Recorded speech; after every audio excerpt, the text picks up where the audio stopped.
Hi, I'm Dan. In this short video, we'll take a look at using the VisiLINQ permanent link adapters with the LanTEK IV system. These adapters are available as either category 8.1 or category 6A. In either case, they both have an RJ45 plug.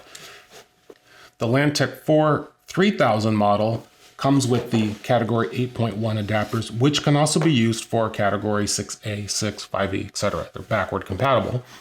The 500 megahertz model of the LanTEK IV comes with the 6A VisiLINQ permanent link adapter, which is compatible with 6A and below, or class EA and below.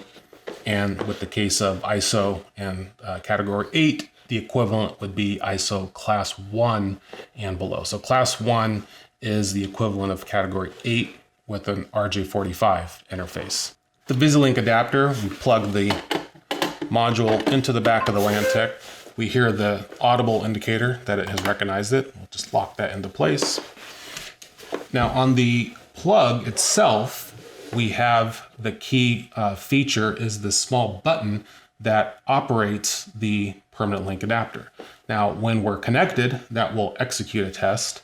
But the VisiLINQ also has this ring of a multicolored LED around it. So when I'm not connected to anything, pushing the button right now turns the light on. So this works as kind of a flashlight or a torch, so in a dark cabinet. So we have some lighting in this cabinet, but if we're dark, we could use this to actually identify the port number. Probably more importantly is on the remote side, you have the same capability.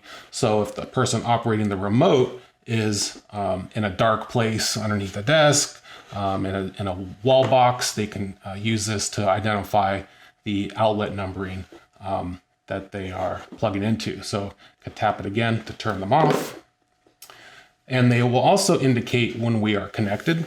So we'll just go ahead and plug the remote into this bottom outlet here. And now when I plug the main unit into the corresponding outlet on the top, we'll see a few things. We'll see the VisiLINQ indicator will light up blue. The link indicator at the top of each handset will also light blue. And then we will hear a chime called the partner finder, helping us hear that the two units are connected. So we'll plug this in here. So we see instantly the VisiLINQ lit up blue. We have a blue indicator at the top of each handset, and we heard the chime. To execute this test, I can push the test icon on the screen, which has now lit up blue. So I'm going to actually disconnect one of these again to show when we're disconnected, we hear a chime, and we can see that this icon has also gone from blue to gray, meaning we can't run the test. If I plug it back in, that icon turns blue. So let's go ahead and just push that to run the test.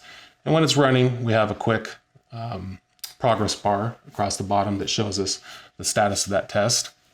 And that test has failed, and it has failed because I've connected a UTP cable and I have an STP cable selected, so we can see that the VisiLINQ has turned red. We have on the remote unit, wire map fails, and of course on the main unit up here, we see a fail. So we'll remedy the situation by changing the cable type from STP back to UTP. So we can see here it says Cat6A STP. So I'm going to go select UTP, generic Cat6A UTP, and verify the MVP. Hit OK. And now we see here it's Cat6A UTP. So if I hit test, or in this case, I'll just push the button on either one of the VisiLINQ adapters that's going to run the test. We get our progress bar, and now we'll get a pass as this test passes because I've used the right cable type selection.